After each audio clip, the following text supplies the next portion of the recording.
మా ఇంట్లో రక్షాబంధన్ అయితే కంప్లీట్ అయిపోయింది. కానీ ఈసారి మా అమ్మ వాళ్ళ ఇంటికైతే వెళ్ళలేదు. మా నానమ్మ చనిపోయిందని, ఫెస్టివల్స్ లేవని అమ్మ వాళ్ళ ఇంటికైతే వెళ్ళలేదు.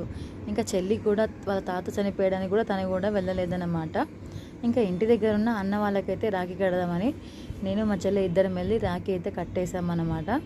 ఇంకా తర్వాత ఈవినింగ్ టైము మా వదిన వాళ్ళ ఇంటికి అయితే నేను చెల్లి వెళ్ళాము. ఇంకా అన్నయ్యకి అయితే రాఖీ కట్టేసి నోరు తీపి చేసి ఇంకా తర్వాత అన్నయ్య ఆశీర్వాదము నేను మా వారిద్దరం తీసుకున్నాం అన్నమాట.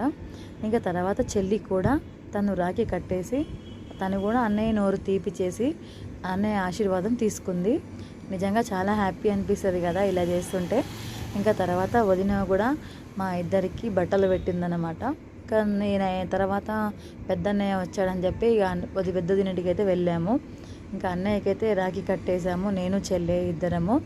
ఇంకా అన్నయ్య నోరు తీపి చేసాము. ఇలా మా రక్షాబంధన్ కంప్లీట్ అయిపోయింది.